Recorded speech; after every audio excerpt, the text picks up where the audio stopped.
Amid reports coming out of Bangladesh last week was the story of a 7-year-old boy who had hung himself. He's said to have become fascinated by the noose after seeing it over and over again on the television. It's a grim consequence of the country's fierce political battles. The grey cylinders of Dhaka's parliament building have long tolerated political bickering. But for the last month, this has spilled out into the streets, and as a result, more than 100 people have lost their lives.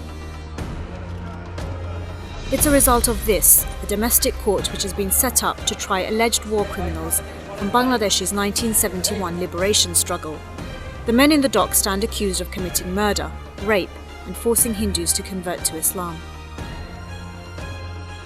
These are harrowing allegations against some of the most respected scholars in the country's Muslim ranks. The government says it's fulfilling an election promise which sought to bring closure to a horrific trauma. The opposition accuses it of carelessly opening a wound that threatens the stability of the nation.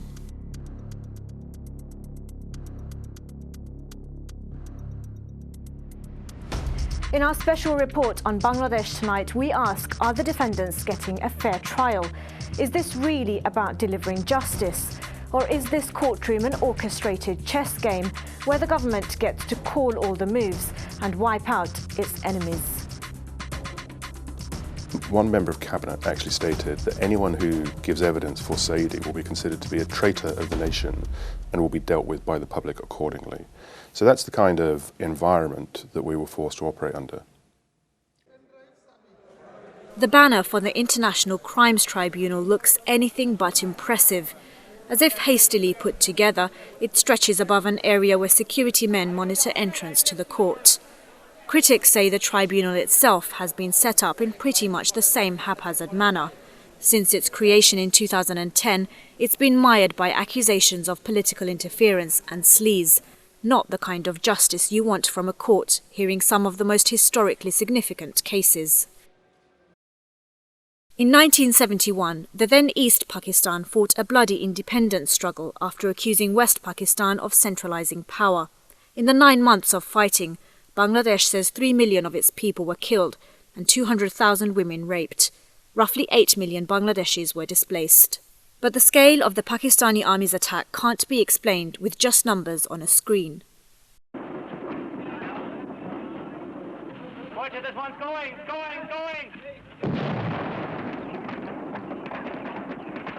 In the summer of 1971, India's then Prime Minister Indira Gandhi embarked on a campaign of what she described as personal diplomacy in Moscow and the European capitals. She told a British newspaper editor it was to prepare the ground for India's armed intervention.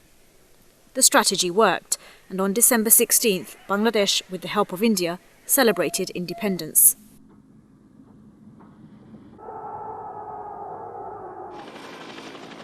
The war was to deepen regional hostilities between India and Pakistan, but in 1972 the three countries signed a tripartite act known as the Simla Agreement, in which Pakistan diplomatically recognized Bangladesh and the nations laid down the principles upon which future relations were to be governed.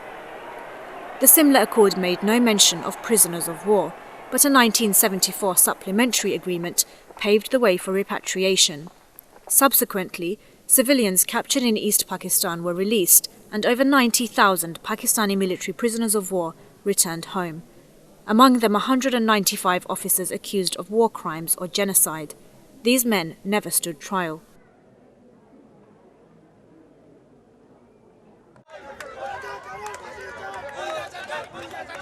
"42 years later, and it's as if it was all just yesterday." বাংলাদেশে বঙ্গভূমিতে থেকে যারা বাংলাকে ভালোবাসে না তাদের বঙ্গভূমিতে থাকার অধিকার নেই। আমরা তার ফাঁসির একান্তভাবে কাম্য করছি। আমি এখানে আসছি যুদ্ধ অপরাধীদের বিচার চাই। এরা আমাগো মা বোনের ইজ্জত মারছে, লক্ষ লক্ষ মানুষ শহীদ হয়েছে। এরা আমাদের স্বাধীনতা বিরোধী, এই স্বাধীনতা অপরাধে যারা তাদের সবাইর ফাঁসি চাই। The so-called war criminals these protesters are talking about are not the Pakistani army officers who were allowed to walk free, but a group of Bangladeshi men accused of collaborating with Pakistan during the war. It's all part of the ruling party's election promise, in which Prime Minister Sheikh Hasina of the Awami League Party pledged to try anyone responsible for war crimes. But opposition parties say the tribunal is a political tool which is designed to crush anyone who doesn't support the government.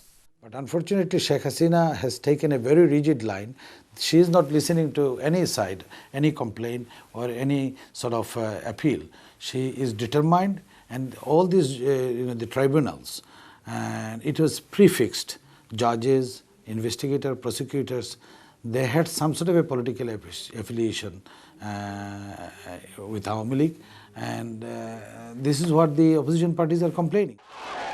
Bangladesh's various political parties all accuse each other of having members who are war criminals, even the ruling Awami League party itself. But the people standing trial are only members of the opposition, which calls into question the government's real motives.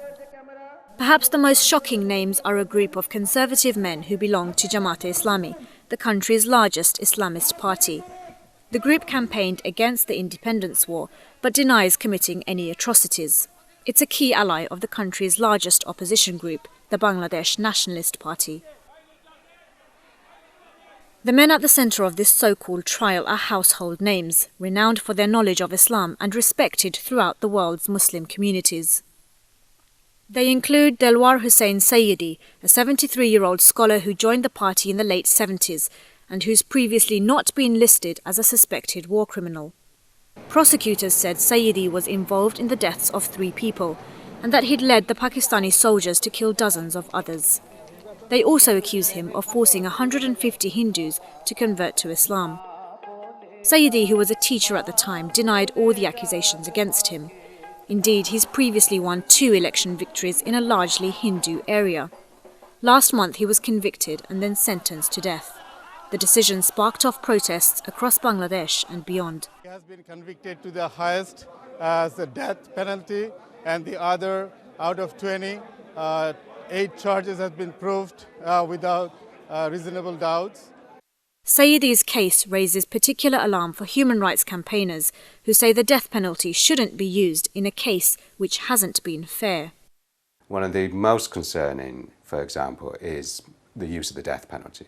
We oppose the death penalty in all circumstances because of its cruel and unjust nature. But even more so, when you have the death penalty, the fair trial has to be absolutely correct. And in the cases of the ICT, we've seen a few issues. Do you know what? I received a phone call only a few days ago from a leading member of the current governing party. And I asked him, is Dilwar Hussain Sayyidi guilty of any crime? He said, no, we believe he is not. But in the interest of the Bangladeshi national, in the Bangladeshi national interest, we must hang 1 or 2 people to set examples. Earlier this year, the tribunal sentenced a former Jamaat leader called Abul Kalam Azad to death for crimes during the war. Several weeks later, and another Jamaat leader was sentenced to life in prison on similar charges. Abdul Qadir Mullah's life imprisonment would prove to be an inadequate judgment for the government, and it hastily changed legislation to allow the prosecution to appeal the sentence, this time calling for the death penalty. After, at least in one of the cases, a death penalty wasn't imposed, even after someone had been found guilty, the government has changed the law. So it's changed the law now to allow itself the right of appeal to have the death penalty. And this breaches one of the most fundamental rules of international justice, which is that you cannot have the law changed after the trial or after the event, especially on the death penalty. It's thought the government did this to appease a group of demonstrators who are calling for the Jamaat leaders to be hanged. They're being called the Shahbag protesters after the area they've occupied, and they're made up of young Bangladeshis. Many were not even born at the time of independence. Our movement is going on, and it will keep on going until our demand is fulfilled of the death sentence of all criminals. 6 other top party leaders are currently on trial, including the 90-year-old former leader and founder of Jamaat-e-Islami, Ghulam Azam. His son is a Manchester-based former sports journalist. Salman al-Azami has fond memories of a father he says is consistent in good character and patriotic at the core. In 1971, he could have stayed silent, but he didn't because he was patriot. He didn't want the breakup of his own country. At that time, for him, Pakistan was his own country. So he was a patriot to let Pakistan stay as a united country. And now if Bangladesh, someone wants to break away from Bangladesh, what would someone do in Bangladesh? They would want to remain united Bangladesh. So that was his purpose at that time. Ghulam Azam stands accused of committing crimes against humanity at the ICT. He's accused of giving orders to kill, but he maintains there's no evidence to support this, as he's never held any type of military position. The court trying him was rapidly set up a year after Sheikh Hasina took office. The government says it's called the International Crimes Tribunal because it's international crimes that the court is hearing. Outside of that, there's nothing international about the setup of this tribunal. The government of Bangladesh has been widely criticised for keeping this an entirely domestic affair, with no international oversight whatsoever. Trial was Bangladeshi trial. Tribunal that was formed to try them was a Bangladeshi tribunal which will take account of local crimes as well as crimes that are known as international crimes, which is mass exodus caused by mass killing of people. It's an interesting concept, but it hasn't proved to be as straightforward as that. There's nothing to prevent a country from setting up an institution such as this. Many would say that they have an obligation to do this, and they should have done this 41 years ago. Unfortunately, that didn't happen. But there is nothing international about it. There is no involvement of the United Nations, there's no involvement of the international community, no funding, no assistance. It's a specialist tribunal that falls outside of the law. It doesn't fall within the usual judicial constitutional hierarchy of Bangladesh courts. It excludes domestic law. It only applies a specialist statute that was adopted in 1973, the position that we have always advocated. Before the trials really got started, I travelled to Dhaka in August 2011, and I was denied an entrance visa. I was held at the airport for 10 hours, and I was then deported and told very clearly not to return. Now, on what basis? On the basis that I was representing war criminals. That's what I was told. Anybody who is not a member of the court cannot appear as a lawyer in that court. I go back to 1969 when Bangabandhu Sheikh Mujibur Rahman was tried by Pakistan Army for sedition. We sent a lawyer, Sir Thomas Williams, QC MP, to Bangladesh to appear on behalf of him. He was not allowed. He was allowed to advise, and he did that while he was there.